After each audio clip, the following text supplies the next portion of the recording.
Dans l'assemblée des saints, assoiffé je me tiens, que ton onction descende sur moi. Conscient que mon destin est dans le creux de ta main, que ton onction descende sur moi. Je suis disposé, assoiffé, que ton onction descende sur moi. Je suis disposé, assoiffé, que ton onction descende sur moi.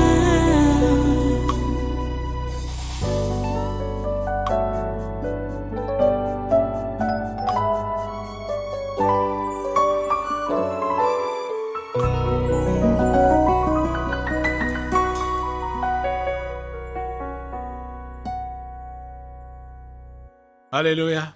Reste debout et maintenant prends ta Bible. Nous allons prendre encore la parole ce matin dans le cadre de ce séminaire de ce mois de décembre 2022. Prends la Bible et tu ouvres avec moi. Va dans Proverbes au chapitre 28 aujourd'hui, ce matin. Proverbe chapitre 28. Proverbe chapitre 28. On n'a pas oublié Proverbe chapitre 15. Hein? On est toujours là. Mais j'aimerais qu'on commence par le Proverbe chapitre 28. Et c'est le verset 6 qu'on va lire.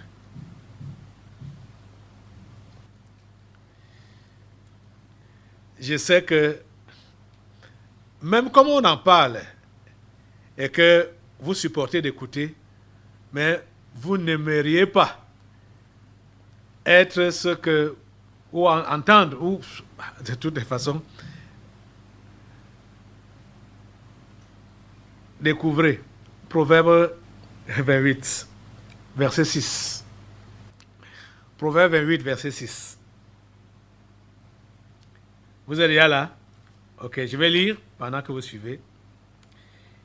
C'est dit, mieux vaut le pauvre qui marche dans son intégrité que celui qui a des voies tortueuses et qui est riche. Je vais reprendre. Mieux vaut le pauvre qui marche dans son intégrité que celui qui a des voies tortueuses et qui est riche. Prions le Seigneur. Dieu Tout-Puissant, nous bénissons ton nom ce matin pour ta parole que tu nous donnes depuis jeudi passé jusqu'à ce matin. Seigneur, tu nous instruis dans tes voies. Ma prière est que tu donnes à tes enfants que voici des oreilles de disciples, des oreilles exercées à bien retenir ce que tu as dit et des cœurs dociles pour appliquer ce que tu as dit. Ô Dieu, s'il te plaît, accomplis ta volonté dans nos vies. Nous voici devant toi. S'il te plaît, Seigneur, tout ce qui est rebelle dans ces cœurs, dans ces vies, enlève cela et permets que ta parole prenne toute la place dans ces cœurs et dans ces vies. Permets que ta parole prenne toute la place dans ces cœurs et dans ces vies. Ô Dieu, que ta volonté soit faite dans nos vies comme au ciel. Pendant ce programme, aujourd'hui et dans la suite, nous prions que ta main demeure sur nous pour nous conduire sur tes voies. Au nom de Jésus, nous avons prié. Amen. Amen. Voilà, prenez place dans sa sainte présence et soyez tous les bienvenus une fois de plus à ce congrès du surnaturel de ce dimanche 4 décembre 2022. Je sais que plusieurs supportent, vont juste supporter ou supportent, si on peut leur, s'ils peuvent écouter une parole comme celle de ce matin avec laquelle on commence, qui dit mieux vaut le pauvre qui marche dans son intégrité que celui qui a des voies tortueuses et qui est riche. Je sais que plusieurs n'aimeraient pas demeurer pauvres. Vous êtes pauvre maintenant, c'est vrai, mais vous n'aimeriez pas demeurer pauvre. Et plusieurs n'aimeraient même pas dire amen à ceci. Que mieux vaut le pauvre. Je me rappelle quand j'ai enseigné ici lors d'un séminaire sur les deux extrémités de la vie, en prenant l'exemple de Job et de Lazare. J'ai dit ce jour-là que Dieu permettra que plusieurs parmi vous, vous soyez dans l'état de Lazare pour aller au ciel. Et les gens n'aiment pas ça. Les gens n'aiment pas entendre ça. Mais vous devez le comprendre que plusieurs parmi vous, vous êtes forcés. Vous serez forcés à être comme Lazare avant d'aller au ciel. Donc c'est pourquoi cessez de vous plaindre pour votre pauvreté. Cessez de vous plaindre. Cessez d'envier les riches. Cessez. Vous irez au ciel dans l'état où vous êtes là. Dieu a prévu ça comme ça pour vous. Vous comprenez ça? Dieu a prévu ça comme ça pour vous. Acceptez ça comme ça. Et soyez relax. Donc pour ne pas rater le ciel. Parce que si tu n'acceptes pas ta condition et tu vas continuer à murmurer, à te lamenter, à te plaindre et tout ça là, tu vas même rater le ciel, puisque tu ne seras pas à ta place. Dieu a prévu que tu vas être pauvre, mourir pauvre en travaillant pour lui, en étant intègre pour lui, mais toi, à chaque temps, toi, tu es dans les plaintes que Dieu, ça va changer quand? Dieu, ça va changer quand? Tu vois que tu ne fais pas ton travail. Tu ne restes pas dans l'intégrité. Et tu es là dans les plaintes, les murmures, les lamentations. Tu vas partir en enfer. Parce que tu n'as rien fait pour Dieu. Tu n'as rien fait pour Dieu. Tu vas partir en enfer. Mais dans ta pauvreté, sois content, sois joyeux et sers Dieu dans l'intercession, dans la prière. En priant pour les autres pauvres, en priant pour les riches.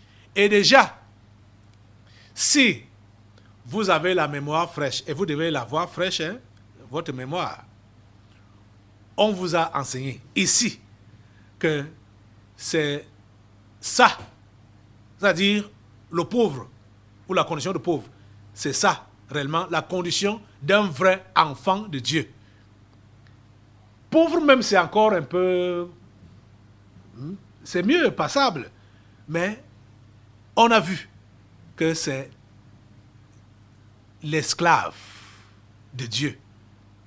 Dieu a des esclaves. Le pauvre est mieux qu'un esclave. Le pauvre est mieux qu'un esclave. Vous ne comprenez pas ça? Vous pouvez être pauvre sans être esclave. Pauvre et libre. Vous êtes libre de vos mouvements. Ce qui vous distingue, c'est seulement que vous n'avez pas tout à votre disposition. Mais vous avez votre liberté. Mais un esclave, il vit même dans la maison de son maître qui est riche, mais ces richesses ne lui appartiennent pas. Il n'a rien, il ne peut disposer de rien librement parce qu'il dépend entièrement de son maître. Vous avez compris? Nous avons d'abord lu ce verset depuis 3 jours déjà, ces versets 16 et 17 de Proverbe 15 qui ont dit « Mieux vaut peu avec la crainte de l'Éternel qu'un grand trésor avec le trouble. Et mieux vaut de l'herbe pour nourriture, là où règne l'amour, qu'un bœuf engraissé si la haine est là. Et ce matin, nous sommes en train de voir que mieux vaut le pauvre qui marche dans son intégrité que celui qui a des voies tortueuses et qui est riche. Les prédicateurs de la prospérité, c'est eux qui encouragent les gens à marcher dans des voies tortueuses et avoir de l'abondance, avoir de la richesse. Les prédicateurs de la prospérité ne soucient pas, ils ne se soucient pas de l'intégrité, ils ne se soucient pas de la sanctification. Ce n'est pas ça qui est leur souci. Leur souci, c'est d'encourager les gens à avoir davantage d'argent, davantage de richesses, davantage de voitures, des voitures de luxe, des voitures, davantage de maisons, des maisons de luxe, de vivre la vie. C'est dans la vie mondaine que les prédicateurs de la prospérité encouragent les gens à vivre dans la vie mondaine. Pourtant, la Bible dit que mieux vaut le pauvre qui marche dans son intégrité. Mieux vaut le pauvre. Le pauvre est mieux. Celui-là qui marche dans l'intégrité, dans son intégrité. C'est ça que Dieu nous demande de faire. De marcher dans l'intégrité. De marcher dans la justice. De ne pas être à la recherche de la richesse à tout prix. Comme on a souvent suivi les soi-disant témoignages dans ces faux milieux-là. Une jeune fille qui vient, alléluia, peuple de Dieu, j'ai un témoignage à vous donner. Le Seigneur m'a béni. Vous voyez, il faut que la caméra sorte un peu là. Hein? Regardez votre écran. La voiture que vous voyez à l'écran là, c'est la nouvelle voiture que Dieu m'a donnée. Alléluia. Et ce n'est pas tout. Regardez les photos. Il me montre les photos. Regardez les photos. Voilà, la jolie villa ici. C'est le Seigneur qui m'a donné cela. Et vous savez que depuis, je n'ai pas de travail. Mais le Seigneur me bénit. Avec ses grâces. Une prostituée qui vient donc témoigner comme ça. Elle dit qu'elle témoigne. Pour encourager les jeunes filles de l'église à vivre quel genre de vie. Elle n'a pas de travail. Elle a une nouvelle voiture, elle a une maison, une villa, un duplex. Voilà les témoignages qui se passent dans ces faux milieux-là. Vous voyez? C'est pourquoi la Bible dit que mieux vaut le pauvre qui marche dans son intégrité que celui qui a des voies tortueuses et qui est riche. Celui qui a des voies tortueuses et qui est riche. Tu n'as pas besoin de t'enrichir à tout prix. Vous avez suivi ça et tous les jours ici, qu'on annonce que ceux qui ont de l'argent de fraude ou de l'argent issu des mauvaises affaires, ils ne doivent pas mettre ça dans le panier, ici, là, au terminal de la liberté. On ne veut pas l'argent sale, ici, au terminal de la liberté. On ne veut pas de ça. Vous comprenez? On ne veut pas de ça. Mais vous savez que c'est ça qui accourt là-bas dehors.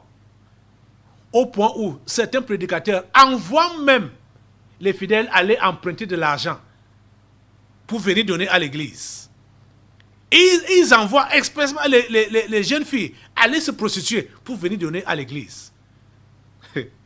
Quand je me rappelle comment l'une de mes filles ici a raconté ce que l'un de ses prédicateurs disait aux jeunes filles qui voulaient se marier, comment il fallait se mettre, comment chercher à séduire les gens. Sur les endroits où on fait souvent le sport, soit disant sport, hein, on est à Yaoundé, soit aller à, comment on appelle, vers Montfebé là-bas, là, pour aller faire la gymnastique et tout ça là. Oh mon Dieu. Conseiller aux jeunes filles comment séduire les gens. Donc mettre son jogging aller maintenant là où les ministres, les directeurs font le sport, là, aller maintenant, aller faire les étirements devant eux et tout ça là, pour séduire un prédicateur. Et tout ça là, c'est pour son intérêt. Hein. C'est pour son intérêt qu'il donne ce genre de prédication là. Pour que, éventuellement, si cette fille réussit à séduire ce directeur ou ce ministre va sponsoriser la fille et la fille viendra donner les dîmes et les offrandes dans son église. Vous voyez la cupidité, là où ça peut conduire, c'est malheureux. Hein? Si tu veux de l'argent, travaille de tes mains. Travaille de tes mains. Entreprends avec tes mains. Hein? Au lieu d'envoyer les enfants en enfer pour que toi tu vives une vie heureuse sur terre. Parce que ces genres de prédication-là, ce n'est même pas pour ces jeunes filles, c'est pour eux-mêmes. C'est pour eux-mêmes qui font ça. Donc pour avoir des prostituées à l'église. Donc ils sont là comme des maisons, des maisons d'encadrement, hein, des prostituées. Donc avoir des prostituées à leur disposition qu'ils envoient, aller leur chercher de l'argent pour venir leur donner. Et ils vont donc se glorifier qu'ils sont prospères. Ils sont des hommes de Dieu prospères. Dieu les a bénis. Hein? Dieu les a bénis. Ils sont prospères. Ça, c'est que l'évangile. C'est que l'évangile là-bas. Vous voyez? La Bible dit donc que mieux vaut le pauvre qui marche dans son intégrité que celui qui a des voies tortueuses et qui est riche. Les prédicateurs ont des voies tortueuses pour avoir de la richesse, pour avoir des offrandes, avoir des dîmes, avoir des dons. Des voies tortueuses, comme ce que je venais de mentionner là. Mon Dieu, ta grâce. Des voies tortueuses. Et n'en parlons pas. Vous voyez, quand ils enseignent des voies tortueuses comme ça là, dans leur soi-disant église là, ceux qui sont là, comme hommes d'affaires ou femmes d'affaires, ils vont utiliser quel genre de voies? Des voies tortueuses. Ils vont gagner des marchés fictifs. Parce que vous allez vous rendre compte que la plupart de ces gens qui gagnent des marchés fictifs, qui disent qu'ils sont des hommes d'affaires, des femmes d'affaires, dans des églises, que ce soit les églises catholiques, protestantes, éveillées, tout ça là, c'est les mêmes gens. C'est les mêmes gens. Ils font des marchés fictifs. Si tu es chrétien et tu fais dans les affaires, ne fais pas des marchés fictifs. Des marchés fictifs. C'est-à-dire, tu pars prendre des bons de commande, tu ne livres pas la commande, tu négocies avec la personne qui t'a offert le marché, tu lui donnes un pourcentage et tu décaisses l'argent. Cher ami, ce genre de richesse-là, c'est la malédiction. C'est la malédiction que tu es en train d'encaisser comme ça là. Et tu dis, et tu te glorifies que tu es un homme riche, tu te glorifies que Dieu t'a béni, Dieu t'a élevé, alors que tu utilises les voies tortueuses. Tu utilises les voies tortueuses pour avoir de l'argent. Tu ruines l'État, tu ruines la nation. Tu dis que tu es riche. Tu dis que tu fais les affaires. Ce n'est pas honnête. La Bible dit, mieux vaut le pauvre qui marche dans son intégrité que celui qui a des voies tortueuses et qui est riche. Celui qui a des voies tortueuses et qui est riche. Ici au Cameroun, on sait que la plupart de ceux-là qui sont riches ont utilisé les voies tortueuses. Mais tu n'es pas obligé d'utiliser les voies tortueuses pour avoir de l'argent. Quand Dieu a prévu que tu dois avoir de l'argent. Tu comprends, non? Je te dis la pure vérité, tu n'as pas besoin d'utiliser les voies tortueuses. Tu n'en as pas besoin. Tu n'en as pas besoin. Tu comprends? Quand Dieu a prévu que tu dois avoir de l'argent, tu dois être riche pour faire avancer son royaume. En vrai, hein, pas juste les histoires de flatterie ou les histoires de tromperie. Quand Dieu a prévu que tu dois être riche pour faire avancer son royaume, tu n'as pas besoin d'utiliser les voies tortueuses. Tu comprends ça? Tu n'as pas besoin d'utiliser les voies tortueuses, de faire des faux marchés, des faux contrats. Tu ne livres rien, tu ne travailles rien et on te donne de l'argent. Tu n'as pas besoin de faire ça. Tu n'as pas besoin de faire ça. Et la richesse qui vient de Dieu, c'est petit à petit que ça s'accumule. C'est petit à petit. Ça ne vient pas tout d'un coup comme ça là. Jamais. Ça ne vient pas tout d'un coup. Tout d'un coup. Mais la plupart d'entre vous là, vous voulez que quand vous avez dit à Dieu, Dieu, bénis-moi, que la bénédiction là vienne là d'un seul coup, mam. Ça ne vient pas comme ça. C'est petit à petit qu'on amasse pour Dieu. C'est petit à petit. Vous voyez? Donc, cher ami, qu'est-ce que tu dois rechercher? Qu'est-ce que ton cœur doit rechercher? Ce n'est pas le bien matériel que ton cœur doit rechercher. Ce n'est pas l'argent que ton cœur doit rechercher. Ton cœur doit rechercher l'intégrité. Même si tu es démuni actuellement, si Dieu a prévu que tu auras des moyens, que tu seras riche, marche dans l'intégrité. Marche dans l'intégrité. C'est Dieu qui va te donner. La Bible dit, la bénédiction de l'Éternel, c'est la bénédiction de l'Éternel qui enrichit. Dieu va te bénir quand tu marches dans l'intégrité. On sait qu'Abraham était un homme riche et il était appelé l'ami de Dieu. Mais vous allez voir que Abraham n'a jamais raclé quelqu'un pour prendre son argent. Jamais.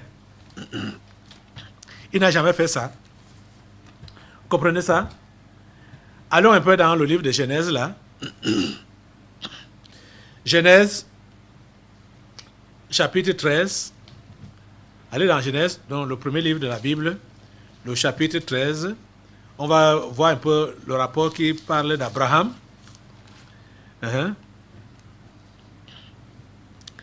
Abraham, chapitre... je dis quoi? Genèse, chapitre 13. Genèse, chapitre 13, à partir du verset 1.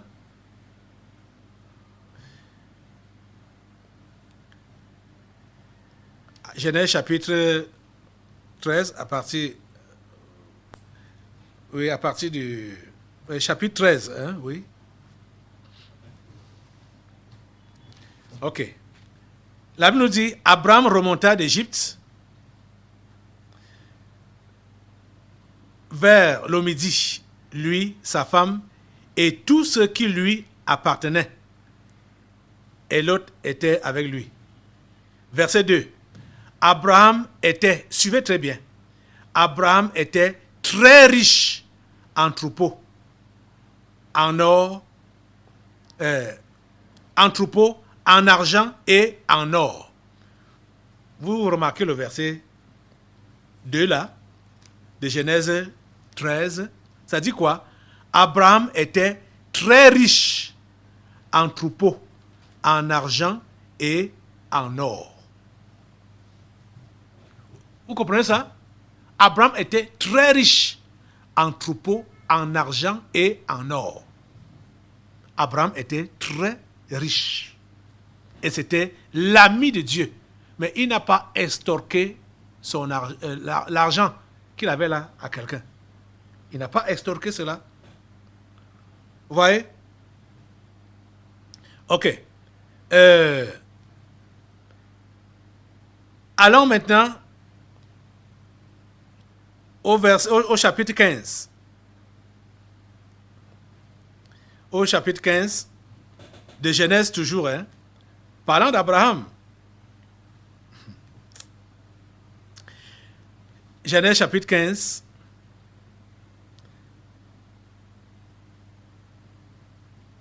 Verset 1, hein, on commence au verset 1. Après ces événements, la parole de l'Éternel fut adressée à Abraham dans une vision. Et il dit, Abraham, ne crains point, je suis ton bouclier et ta récompense sera très grande. Dieu dit quoi à Abraham? C'est lui qui est son bouclier. L'enfant de Dieu doit comprendre que c'est Dieu qui est son bouclier. Le bouclier, c'est pour protéger. Ça veut dire qu'on est en guerre. Je vous ai dit que nous sommes, toi, le chrétien, tu es en pleine dispute. Tu es en guerre. Il faut le dire ici. Tu es en guerre. Disputé par tes familiers et par Dieu. Tu es là au milieu. C'est ça que Dieu dit à Abraham ici, là, que c'est moi qui suis donc ton bouclier. Et tu, enfant de Dieu, comprends que Dieu est avec toi dans le combat que tu mènes sur cette terre. Puisque tu ne mènes pas ce combat-là pour toi, tu mènes ce combat-là pour lui. Et il dit qu'il est ton bouclier. Le bouclier. Donc c'est lui qui se place devant toi chaque fois que l'ennemi envoie les flèches pour t'atteindre. Dieu barre la voie. Parce qu'il est lui-même le bouclier. Il barre la voie. Il se positionne là. Dès qu'on veut t'atteindre, Dieu se positionne devant toi pour te protéger. J'aimerais que tu puisses avoir cette image-là pour avoir confiance que rien ne peut t'arriver tant que tu te réfugies derrière Dieu. C'est lui qui est ton bouclier. Même si tu passes par quoi maintenant, même si la pauvreté là est profonde dans ta vie, n'importe comment, ne cherche pas à emprunter les voies détournées. Je t'en prie. Dieu est ton bouclier. Dieu est ton bouclier. Il va te protéger. Il va te défendre. Parce que c'est les choses de cette vie qui détournent les enfants de Dieu de la voie de Dieu. Les choses de cette vie. Le monde, la mondanité, c'est le monde qui détourne les enfants de Dieu de l'intégrité, de la voie droite. C'est le monde, la mondanité. Reste intègre. Reste dans les voies de Dieu. Même si tu souffres n'importe comment, Dieu est avec toi et il te protège, il te préserve. Est-ce que tu peux entendre cette interpellation? Est-ce que tu peux te laisser interpeller ce matin, cher ami, et te concentrer donc à faire le travail de Dieu? Dans ton état, oh Seigneur, aide-le à comprendre. Aide-le à comprendre.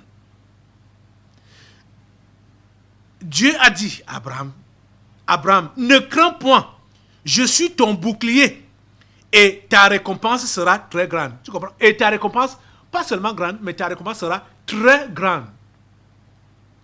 Si tu comprends l'interpellation de Dieu, qui te dit, mon enfant, appelle-toi par ton nom. C'est Dieu qui t'appelle. Comme il appelle Abraham. Il dit, oh mon Dieu, je ne crains point. Il t'appelle par ton nom et il te dit, ne crains point. Je suis ton bouclier et ta récompense sera très grande. Tu peux t'appeler par ton nom, comme Dieu t'appelait par ton nom, et il te dit, ne crains point. Je suis ton bouclier et ta récompense sera très grande. Et ta récompense sera très grande. Qu'est-ce que tu es appelé à faire?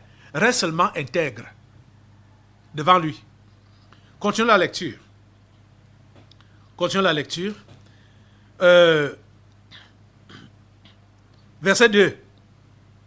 Abraham répondit, Seigneur éternel, que me donneras-tu? Je m'en vais sans enfant. Et vous voyez que Abraham n'avait pas encore d'enfant. Hein? Je m'en vais sans enfant. Et l'héritier de ma maison, c'est Eliezer de Damas. Et Abraham dit, voici, tu ne m'as pas donné de postérité. Et celui qui est né dans ma maison sera mon héritier. Alors la parole de l'Éternel lui fut adressée ainsi. Ce n'est pas lui qui sera ton héritier, mais c'est celui qui sortira de tes entrailles qui sera ton héritier. Et après l'avoir conduit dehors, il dit, regarde vers le ciel et compte les étoiles, si tu peux les compter. Et il lui dit, telle sera ta postérité. Vous voyez? Dieu a dit à Abraham, dans cette vision-là, regarde au ciel, compte les étoiles. Si tu peux les compter, comprends que c'est comme ça que ta postérité sera.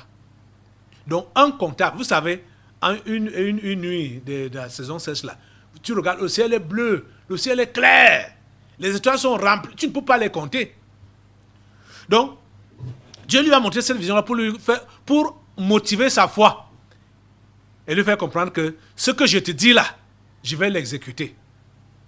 Tu ne vas pas mourir sans enfant. Ta postérité sera grande. Ta postérité sera nombreuse. Vous voyez?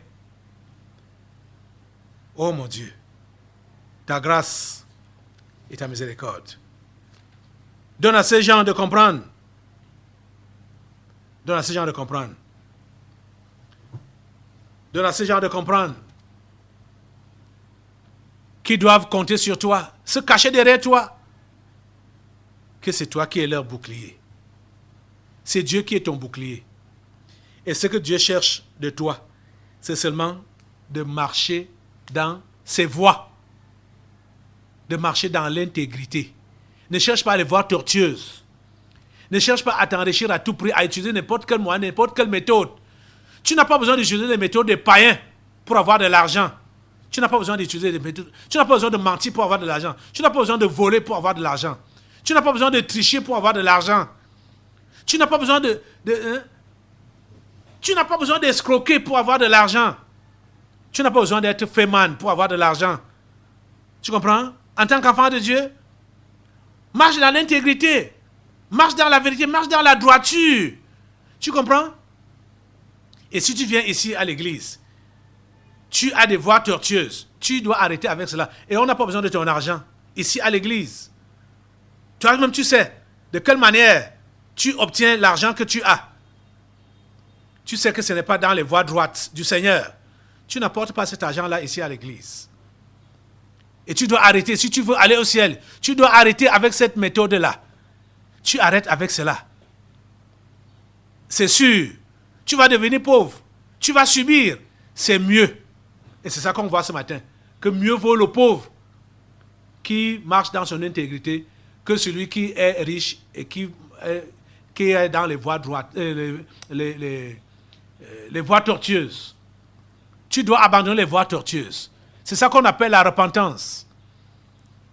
On reconnaît le chrétien quand celui-là peut dire que voici, j'étais un pécheur, je pratiquais telle mauvaise habitude, telle pratique, et quand j'ai compris le message de la vérité, j'ai abandonné, je me suis repenti et j'ai changé. Je suis devenu une nouvelle personne. Je ne suis plus celui que j'étais auparavant. Voilà le vrai chrétien. Voilà le vrai croyant. C'est différent du religieux ou de l'ange déchu qui vit dans ses pratiques, qui vit dans son péché, qui mène une vie dissolue et dit qu'il est à l'église, il prie, et il donne les dîmes, les offrandes et tout ça là. Il achète des voitures pour le pasteur, il construit les églises, il fait ceci, il fait cela. Ce n'est pas de ça qu'on a besoin. On a besoin des gens convertis, des gens transformés par la parole qu'ils ont reçue. Et ils sont donc devenus de nouvelles personnes. C'est par là que la chrétienté commence, par la repentance. Quand ils ont entendu le message de la repentance, le message, la bonne nouvelle de l'évangile, cette bonne nouvelle annonce que Dieu a envoyé un sauveur. Son nom c'est Jésus. En se confiant à ce Jésus, tu es pardonné de la vie mauvaise que tu as menée dans le passé. Et tu commences une vie nouvelle à partir de cet instant. Et c'est cette vie-là que tu dois mener jusqu'à ce que soit Jésus te prenne ou que la trompette sonne ou bien la mort te prend. Vous voyez? La chrétienté, ce n'est pas l'habitude de prier, l'habitude d'aller à l'église, l'habitude de lire la Bible, la chrétienté, c'est qu'il y a eu nouvelle naissance par le changement que tu as reçu par la parole qui t'a été donnée. Cette parole produit le changement en toi. Comprenez? Les prédicateurs de la prospérité, de l'abondance. Oh mon Dieu. Ce sont les gens qui vous égarent. Ils vous égarent. Allons dans Genèse chapitre 17. On est toujours avec les âmes d'Abraham aujourd'hui. Dieu avait déjà dit à Abraham depuis longtemps, quand il appelait même déjà à 75 ans. Et on a encore vu comment il a réitéré la promesse là, qui va lui donner les enfants, au chapitre 15.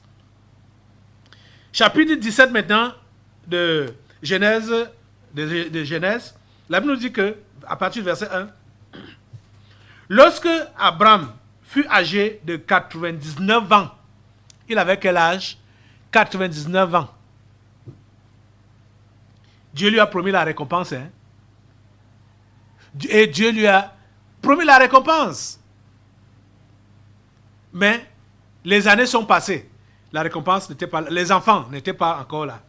La Bible nous dit donc que lorsque Abraham fut âgé de 99 ans, l'Éternel apparut à Abraham et lui dit, « Je suis le Dieu Tout-Puissant. Marche devant ma face et sois intègre. » C'est l'appel que Dieu te lance ce matin. Je suis le Dieu Tout-Puissant. Marche devant ma face et sois intègre. C'est ça que Dieu nous demande, chers amis. C'est lui le Dieu Tout-Puissant, celui qui est plus fort que tout, qui a créé le ciel et la terre, qui a créé tout ce qui existe. Il dit, je suis le Dieu Tout-Puissant. Marche devant ma face et sois intègre. Marche devant ma face et sois intègre. Les amis, Dieu nous appelle à l'intégrité et non à la course effrénée derrière l'argent, derrière la prospérité, derrière le bien-être, derrière la célébrité. Dieu nous demande de marcher devant sa face et que nous soyons intègres. Dieu nous appelle à l'intégrité. Intégrité. Justice. Celui qui est intègre, il est juste. Et c'est la justice qu'il poursuit. C'est pourquoi Jésus a dit, en d'autres termes, cherchez premièrement le royaume de Dieu et sa justice. C'est ça l'intégrité. Tout ce qui est faux doit quitter devant tes yeux. Tu ne dois pas pratiquer ça. Tu ne dois pas pratiquer ça. Ce qui est faux. Tu ne dois pas pratiquer l'injustice. Tu ne dois pas pratiquer la fausseté. Tu ne dois pas pratiquer le mensonge. Je suis le Dieu Tout-Puissant. Marche devant ma face et sois intègre. Voilà l'appel de Dieu qui t'adresse ce matin. C'est pourquoi il a dit, mieux vaut le pauvre qui marche dans son intégrité que celui qui a des voies tortueuses et qui est riche. Jésus a posé la question dans les évangiles. Que sert-il à un homme de gagner le monde entier s'il perd son âme? Ça sert à quoi? De gagner le monde entier? Ça sert à quoi d'être populaire et de perdre son âme?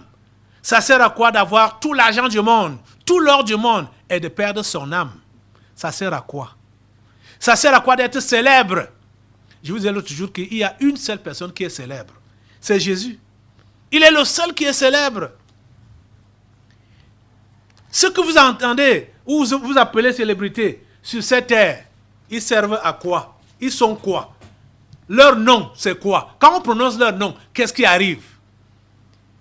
Attends.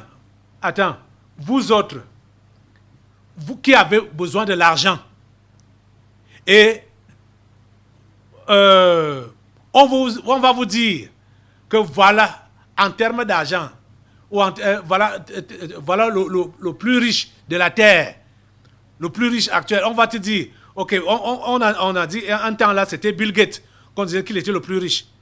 Toi donc qui as besoin de l'argent, quand tu appelles Bill Gates, tes poches sont remplies d'argent, tes comptes en banque sont remplis d'argent, parce que tu as appelé le nom de Bill Gates. Quel est le nom de ces célébrités que vous pouvez appeler ici sur la terre? Et ils ont été célèbres dans tel domaine. Ils ont donc eu de l'argent parce que quand on parle de célébrités, ça veut dire qu'ils ont le domaine dans lequel ils ont travaillé, les a propulsés et leur a donné beaucoup d'argent. Et on se réfère à eux parce qu'ils ont de l'argent. Quand vous appelez ces noms-là, vous avez donc de l'argent. Quand vous appelez ces noms-là, les noms de Bill Gates, vous avez de l'argent. Vous allez appeler Michael Jackson, qui a fait dans la musique. Hein? Vous avez de l'argent. Voyez comment même il a fini sa vie. Michael Jackson, qui était tellement complexé. Un noir, il se fait opérer le nez pour ressembler au blanc. Il se décape la peau pour ressembler au blanc. Il défrise ses cheveux pour ressembler au blanc. My God. Quel modèle, quel exemple il montre. Quand vous prononcez donc son nom, vous avez des dollars dans les poches. Prononcez tous ces gens-là. Un temps là, c'était Barack Obama. Hein? Barack Obama. Juste à son époque, quand il est même devenu président là, il y a même les gens qui ont voulu nommer leur groupe scolaire après son nom. Mais c'est même tombé en faillite. Ils n'ont même pas pu prospérer avec ça. Groupe scolaire Barack Obama. Vous voyez? Vous allez donc prononcer ce nom-là et vous allez prospérer. L'argent va entrer dans vos poches. Hein? Toutes ces soi-disant célébrités-là. Quel est le nom de cette célébrité qu'on prononce et la vie des gens est changée parce que le nom de celui-là a été prononcé? C'est qui?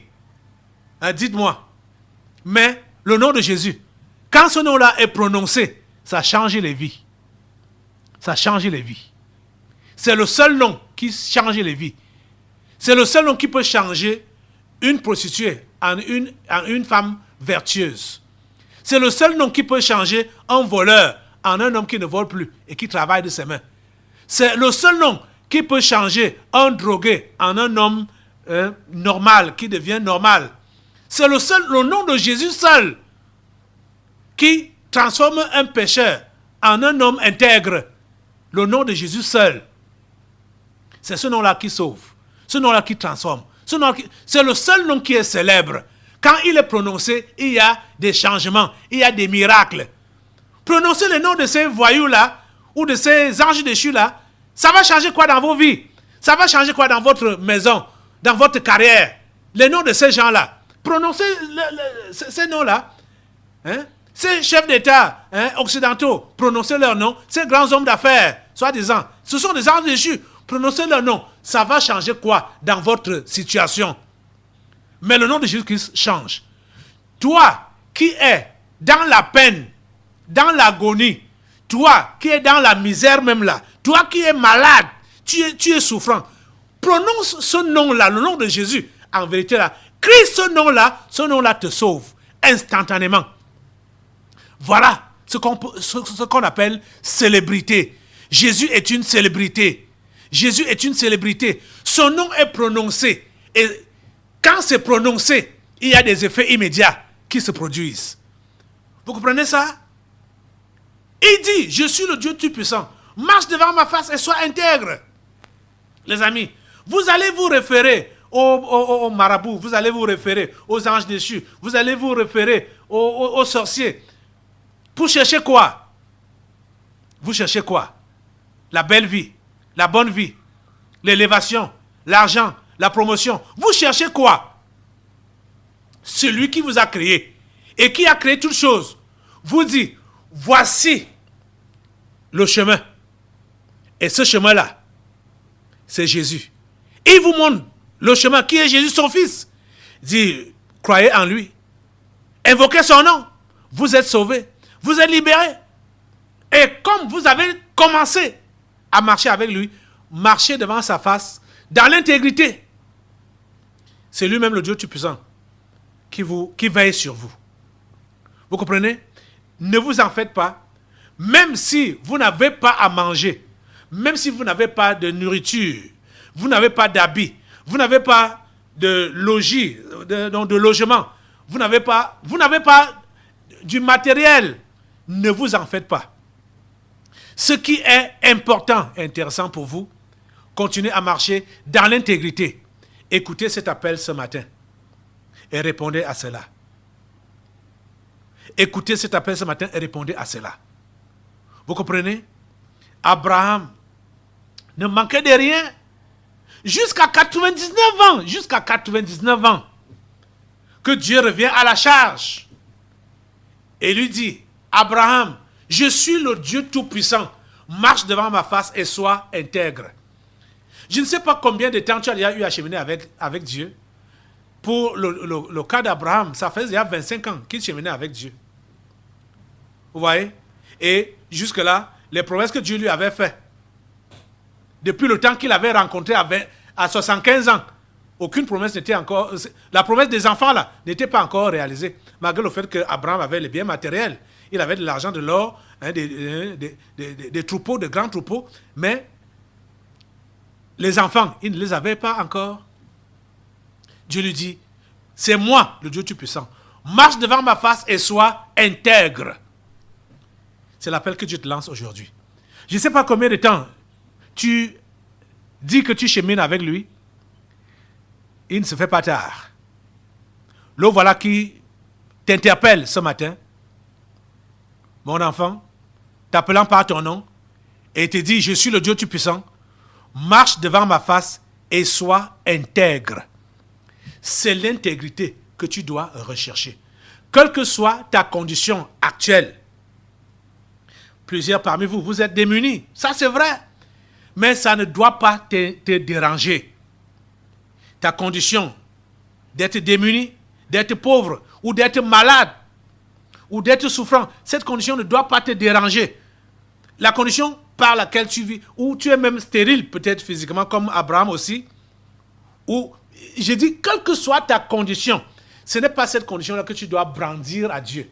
Dieu te dit seulement qu'il est le Dieu Tout-Puissant, marche devant sa face et sois intègre. Recherche l'intégrité devant Dieu pour accomplir la mission qu'il a pour ta vie, afin que tu sois une bénédiction pour l'humanité. Dieu avait choisi Abraham pour qu'il soit une bénédiction pour l'humanité. Dieu t'a choisi pour que tu sois une bénédiction pour l'humanité. Ne sois pas égoïste pour ne chercher qu'à assouvir ta soif et ta faim. Non. Cherche à accomplir le plan que Dieu a pour ta vie. Je dis, même si tu n'as qu'un seul habit, tu peux être une bénédiction pour l'humanité. Tu comprends?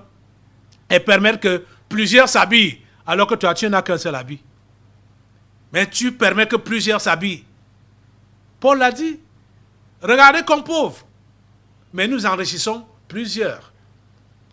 Donc ne regarde pas ta condition. Ne sois pas égoïste. N'aie pas de regard rien que braqué sur ta personne, sur ta vie. Écoute Dieu ce matin. Il te dit, je suis le Dieu Tout-Puissant. Marche devant ma face et sois intègre. Ne regarde pas ta condition matérielle. Réponds à l'appel de Dieu et accomplis sa mission. Nous sommes au temps de la fin. Nous sommes dans les derniers temps.